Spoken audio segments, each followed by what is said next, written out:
But then Horace coughed blood on Angel's body. So that was a bit disgusting. But then he wiped it off. He was like, "Are you contagious? Are you contagious?" He was like, "No, keep dancing."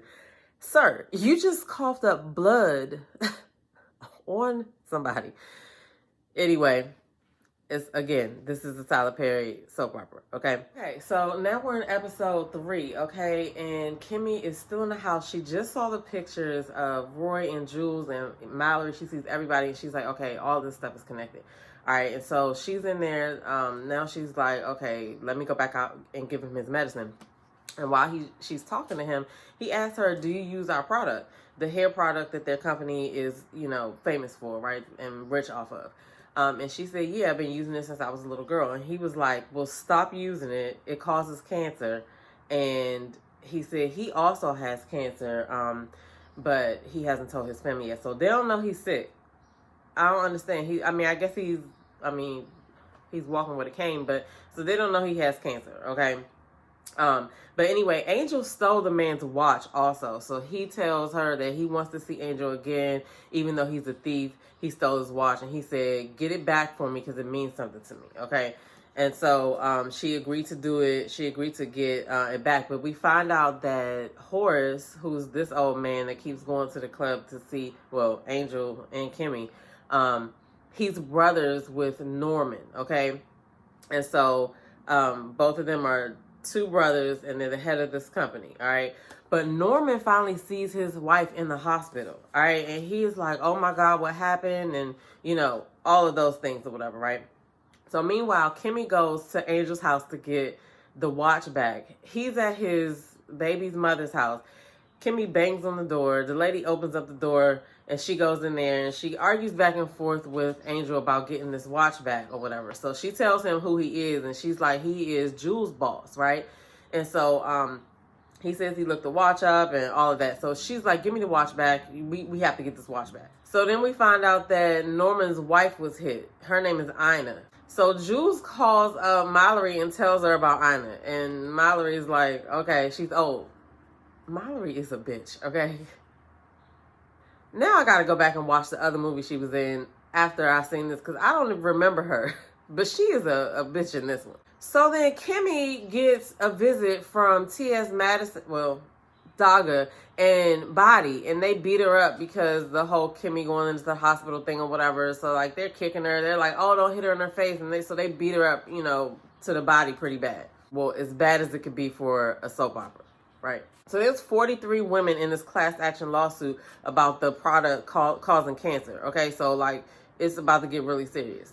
43 people. Anyway, so they're having a meeting in the boardroom of the company about this, right? And Norman barges in about his wife, like who did it, because it apparently happened on the private road. He wants to know which one of y'all did it. He thinks that either Charles or Roy did it, who happened to be the sons of Horace and Olivia, which is Debbie Morgan. So Kimmy's at the hospital because she got beat up, right? And so she's like, well, since I'm here, I might as well go see Rain. So she goes to see Rain and whatever. But when she's leaving out, here comes Jules again, right? And she's like, I got beat up. You know what I'm saying? But anyway, he tries to scare her, tell her that she don't need to come back to the hospital again or whatever. He makes her stand in front of an ambulance. And he was actually going to ram his truck, or he faked like he was going to ram his truck into her. But he said that it was safety features that stopped him from hitting a person, right? That's crazy. All right. One of the things that is definitely a major thing that's going to happen with any Tyler Perry thing, something randomly crazy and egregious that you would never even think of is going to happen. Like I would have never thought about telling somebody to stand in front of this ambulance so I could like ram me with my car. She didn't get hit because he didn't do it, but Norman also found Ina's shoe on the side of the private road. So he knows that it happened on the private road, but why was her body in the tow yard, right? He's trying to narrow this down, all right? And so that's where we at for episode 3. And I feel like I just want to go right into episode 4 because episode 4 has so many things that happen. So we're going to get right into that right now. So for episode 4, like, listen, this has to be only episode 4. For episode 4, I had to switch to the big index cards, and I have 2 full ones. Okay, so a lot of stuff happened in episode 4. So we're figuring out all of the people who are connected. We're seeing what the storylines are. Okay, it's a lot of dumb stuff happening, but it's also a lot of things happening that that really do happen in real life. Like people get trafficked, people get caught up in things like this. I remember working at a restaurant back in the day, and I knew these two sisters, and they actually lived in a hotel and paid weekly. I had no idea that people could even do that, but like, so some of these things, like, I don't know what else they were into. I'm not saying they were in there getting butt jobs or nothing like that, but I'm just saying, like, a lot of things that, you know, they're putting in here are things that some people do go through in real life, right? And I'm sure that some of it, there's a lot of truth to the whole club part as well. So anyway, so in episode 4, this one is called A Family Affair. All right. So Norman has just burst into the board meeting, right? They're all in there trying to figure out what's going on with this lawsuit, talking to the lawyer, and Norman has just burst in. So it's like a table scene in the boardroom, right? Norman is fired up. He knows that somebody in this room has something to do with it. He is determined to figure it out. All right. And so everybody ends up leaving, and Debbie Morgan's character, Olivia, she tries to talk to her son, Charles, and tell him to listen, Norman is very dangerous. Do not tempt him. And she told him, she said, don't tempt him. Don't even go near his house. She was like, matter of fact, you need to come stay with me for a few days. Like, she is really, really, like, scared about Norman. I'm going to talk a little bit about Olivia and Norman in a few minutes. So meanwhile, everybody leaves the boardroom, and Barney, who is the character that Terrell Carter plays. Now, I used to love some Terrell Carter back in the day because he was in Tyler Perry Plays and he sang, okay? Anyway, that's neither here nor there.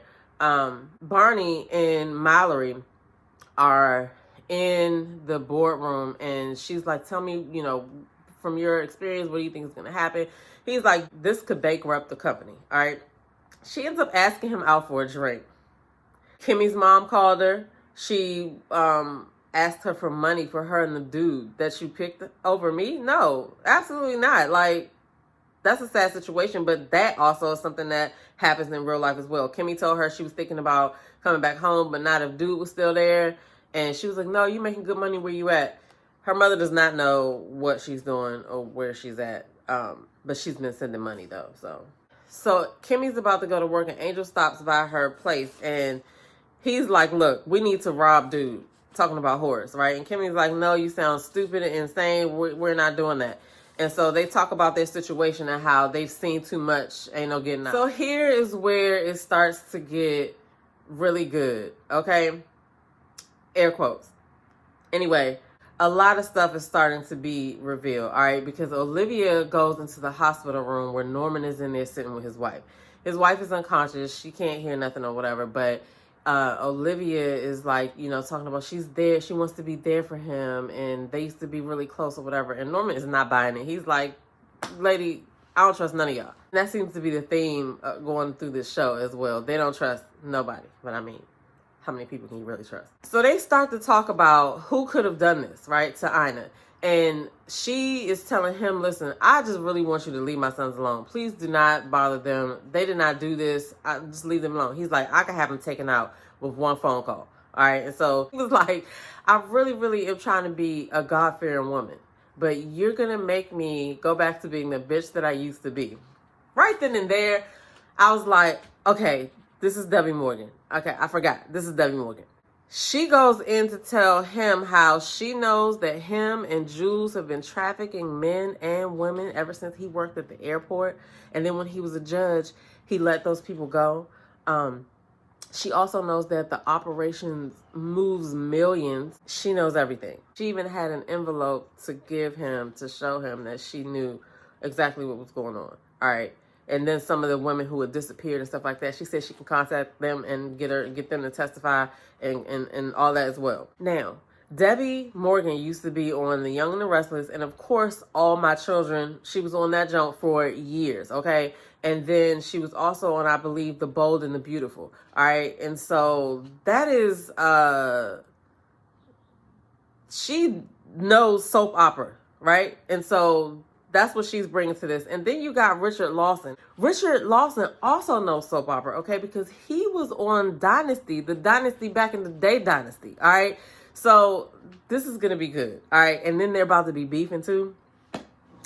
This is about to be good. Look how far they've come, though. Like, look how far that they've come in their careers. Let's go back to Mallory and Barney. They're out, they're having a drink. It looks like she's about to get another drink. And then she just kind of switches to asking him, does he want to have sex with her? Now, that's one of the things that gets on my nerves about the show, is that some of the people aren't very...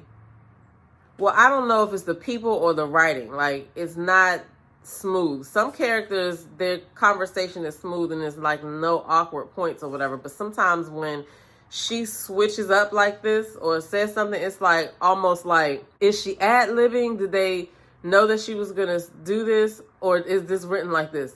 So I don't know if it's just me, but anyway, she asked him if he wanted to have sex with her. And he was so uncomfortable and choked up and stuff like that. Now, at this point, he was like, okay, look, I'm just going to go ahead and go ahead and leave. And she was like, you will sit down. You will not leave me sitting right here. She was like, I'm going to get up and leave, and you're going to pay for this meal. Okay, so she got a little feelings hurt on that. But then she goes outside to the security couple, right? Jillian and Calvin, the people who drive her, right?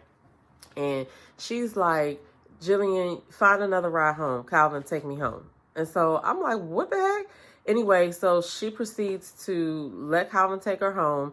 She has him pull over and tells him to get in the back. All right. And so Jillian rides by while that's going on. So she kind of assuming, obviously, what happened. And then she's waiting for them when they pull up. So then Horace comes back to the club. All right. And he wants to see Kimmy again. Kimmy got an attitude if it comes out that, he didn't go see Rain or whatever, so she's feeling some type of way about that. And then she also thinks in the back of her mind that he is Jules' boss, right? Which he is, but I really don't think he knows anything about this part of the operation. Because like Olivia said, him and Jules and Norman have this trafficking thing. She didn't say Horace, so I don't think Horace knows anything about that. So while Horace is in there talking to Kimmy or whatever, and he tells her that he also likes men and women, but he sees Charles partying in the club, okay? And guess who he's talking to? Angel. And so he sends Kimmy over there to be like, listen, stop him from talking to that motherfucker right now. So when Kimmy goes over there to stop him from doing it, he's like, look, she tells him that the old man was back, and he was like, tell him I want to see him. I want to see him. So Angel wants to rob Horace, all right? Kimmy's like, that's not a good idea. We shouldn't do that. But she went back and told Horace anyway that Angel wanted to meet with him. And so they decided to meet up at Kimmy's place again. Now, on this meeting, Angel jumps right up and asks for $1,000, right? And so they are having this conversation. He tells him he looked the watch up and stuff like that. And Horace is like, look, it's a mistake for you to think that I'm scared of you, okay? And he was like, no, I know you're not afraid of me. And he starts dancing for him and stuff like that. But then Horace coughed blood on Angel's body. So that was a bit disgusting. But then he wiped it off. He was like, are you contagious? Are you contagious? He was like, no, keep dancing. Sir, you just coughed up blood on somebody. Anyway, this is a Tyler Perry soap opera, okay? So that's what happened in episode 4, okay? I said that Jillian was standing outside waiting for Mallory and Calvin. When they pulled up, she threatened Calvin that she was going to tell Roy that he was having sex with Mallory or whatever. That's how that ended. And then there was a part they showed that Kimmy went to the hospital again to see Rain, and somebody told her that the bed was empty, and she was like, oh, what happened to her? Where is she at? And they were like, oh, she died. So that is the end of episode 4. So come back and check with me. Get in the comments below. Let me know how you're enjoying this series, or if you're enjoying this series, okay? It is very crazy to me, okay? It's very crazy, all right? I'm going to be back with another video for episode 5 because a lot of stuff happens in episode 5 as well, all right? I'm your girl, Damita Jo, and I'll see you guys in the next video.